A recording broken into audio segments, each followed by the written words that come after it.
What is up, y'all? I hope you've had a good Thanksgiving weekend if you are here in the US. And if you're not in the US, I hope you've had a regular good weekend so far.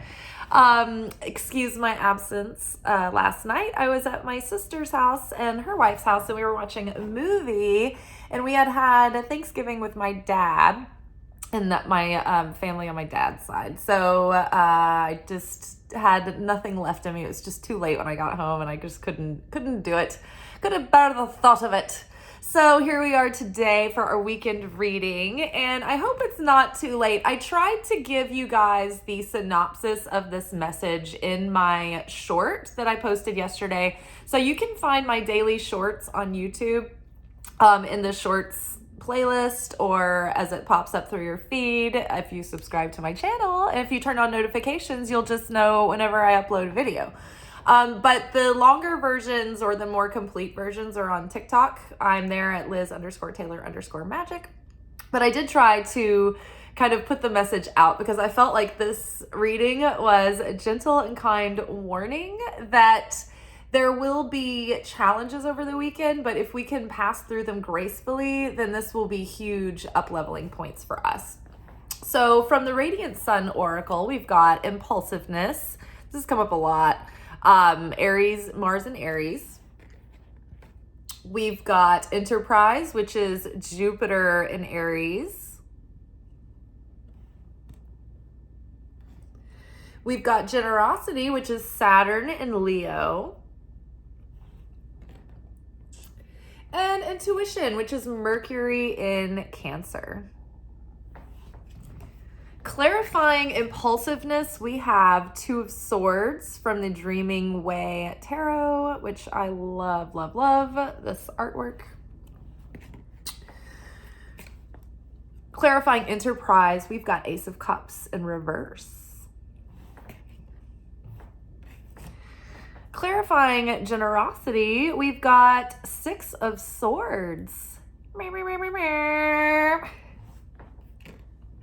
And then clarifying intuition, we have the Hanged Man.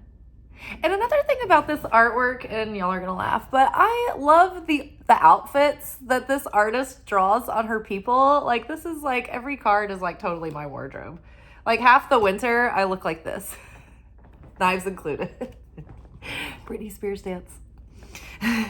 We have tartare at the restaurant that I work at, beef tartare, and we table side mix it. And I was just like telling everybody at work one day, I was like, man, I wish somebody was like tech savvy enough to like meme in Britney Spears knife dancing at the end of one of our tables mixing a tartare. I thought that would be hysterical, but nonetheless. Okay, so with impulsiveness and Two of Swords, this is really like Kabbalah 101. It's like, hey, hold your horses, pause, rein it in. Like, don't say anything. Gag yourself, stuff your ears with wax, and tie me to the mast, said, who was it? On the Odyssey, that guy Odysseus, right? When they were passing the sirens, and he wanted to witness them, but he did not want to be drawn in. So he made his sailors plug their ears up so they couldn't hear it. And he said, tie me to the mast so I can't, fuck myself over, and don't untie me no matter what I say. And so that's kind of like this. Like, the thing about Kabbalah 1 is the first thing that you learn is that when life is presenting you with challenges and triggers and things that kind of jolt you or make you want to react and respond, the lesson is to pause. What a pleasure. This is happening. Why is this in my movie? Basically what that process is resist the urge to default response. Resist the urge to become reactive. We want to be in affinity with the light. And so in order to do that, we need to try to maintain a state of cause consciousness, not effect consciousness. So the more we can go through life less affected in a personal way by people. Like, we want to be affected by things that matter in a sense of unity, like world issues, right? We want to be concerned for the collective and for the greater good. But as far as like being personally offended, it's like the less we can be affected, personally frightened by the circumstances of my life. Like, You don't want to be thrown off course. You want to stay in a state of cause consciousness and a state of certainty and faith, and, try not to slip into fear and anger and lack and doubt and despair, and taking action from those places. And so this weekend has been, at least here at home, Thanksgiving. And so that implies that, people are going home, going back to their roots. They're getting together with family, with old friends. They're crossing paths with, old acquaintances, people from their childhood, their adolescence. So there's always a lot of anxiety packed around the holidays, because you're like, oh, who's going to provoke who about what? Who's going to end up traumatized? Who's going to, am I going to make it out without a broken heart?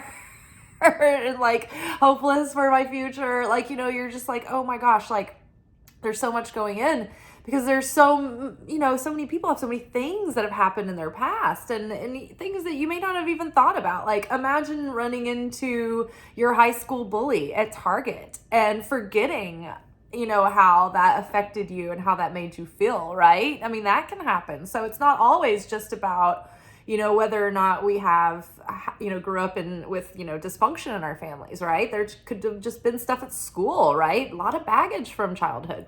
It could come from anywhere.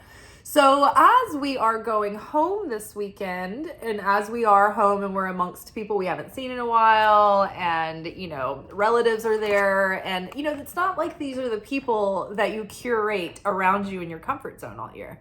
These are the people that you were forced to be in intimate connection with by source, agreed upon by your soul in a contract before you came here, for the purpose of the unfolding of your tikkun process, which is the sort of karmic correction and balancing of our soul through each lifetime in order to ascend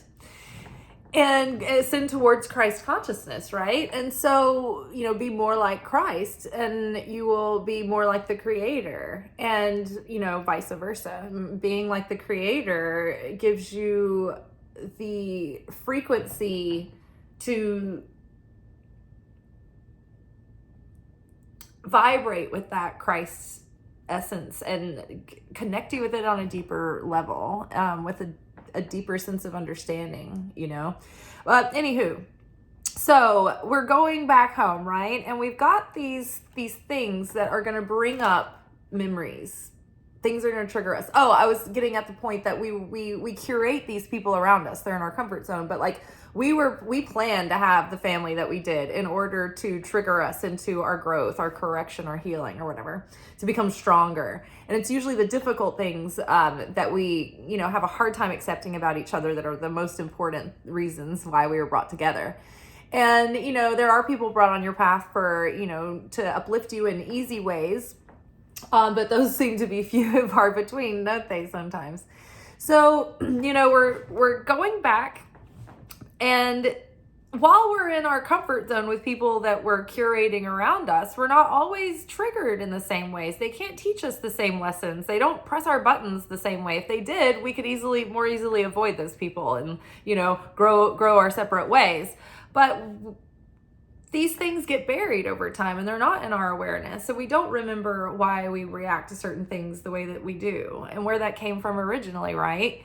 And so in Kabbalah, it teaches us the reason why we say pause, oh, what a pleasure, is that you're saying, okay, I'm embracing this moment to look at my discomfort and see what it's showing me from my past, from my subconscious, from the incompleteness in my character, right? My soul is complete, right? But it's getting rid of those ego layers that cause blockages in my remembering of that, right? There's a veil that separates us.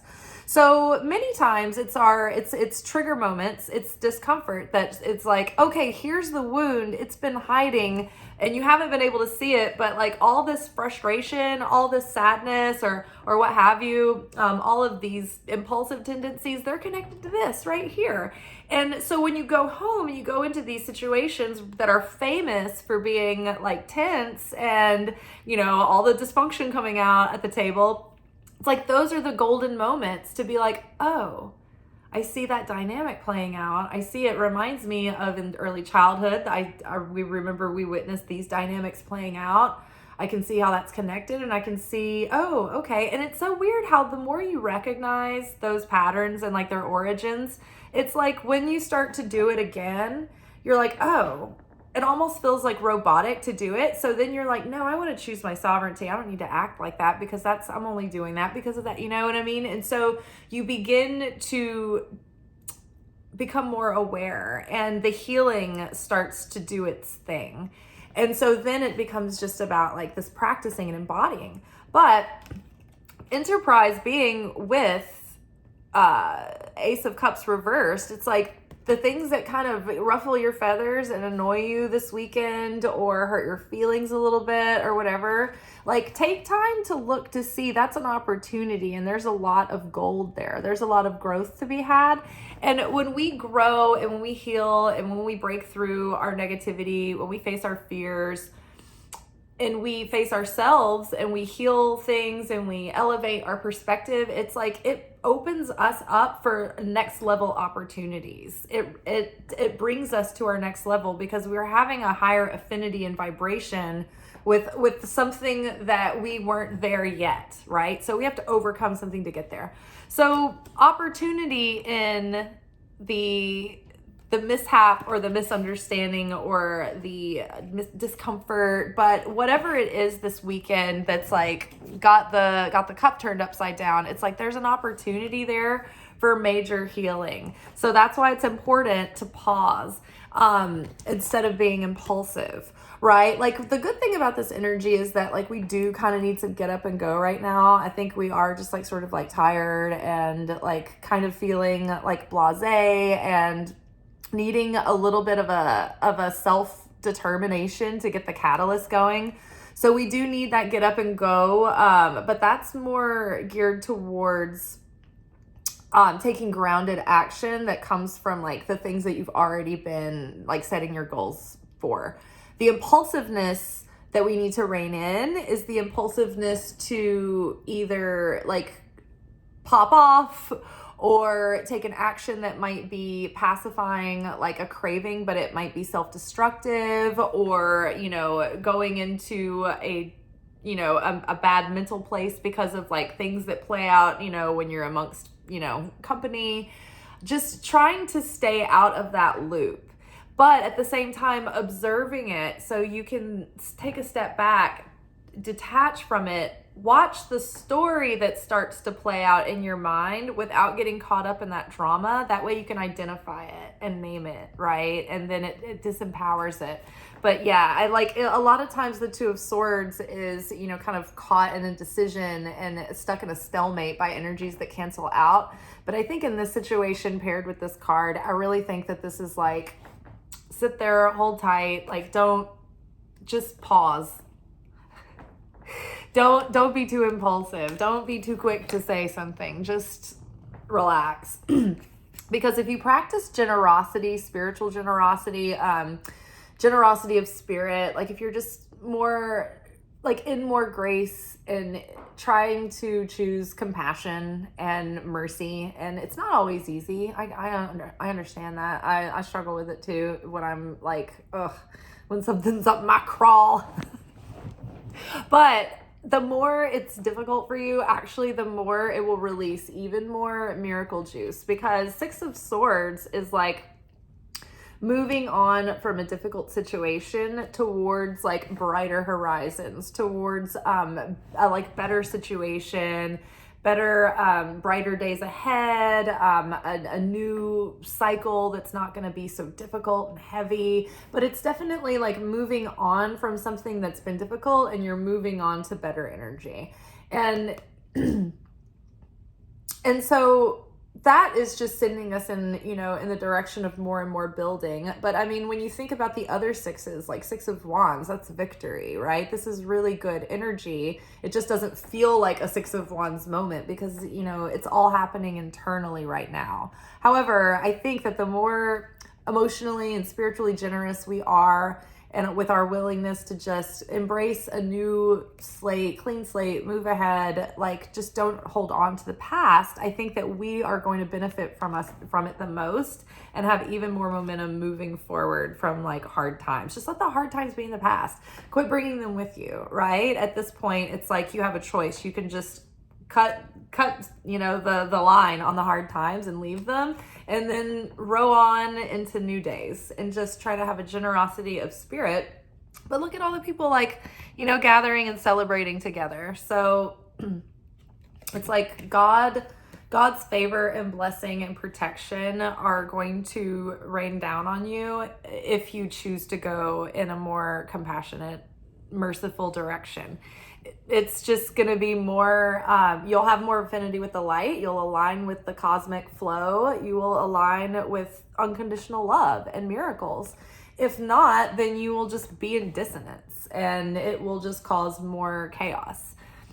So, we have free will, and sometimes the chaos is very low level, because if it was that uncomfortable, it might not be free will. We might be like, well, the choice is obvious, but the choice is ours. And sometimes it's hard to let go of something that's really hurt you, or something that's made you angry, or something that's ongoing. To just like, what is that thing? I can't remember who said it, but it's like, we know, like, it's prayer of serenity, like, learn to know the things that we can change, the things you can change, and try to like have the serenity to accept the things that you can't. Like, change what you can, make a difference where you can, and the things where you can't, then either move on or accept it, right? Some things you can't move away from, right? Some things will just come with you. It's coming from inside the house. So try to accept and find peace and serenity there. And your intuition, as, your memories are coming up and as those triggers are coming up from the past, those opportunities, let your intuition guide you, right? The Hanged Man is a moment to pause and get a new perspective, to tap into like your spiritual source for renewal, and literally like seeing things from a different perspective. It's like turning life upside down. Everything seems to come to a halt.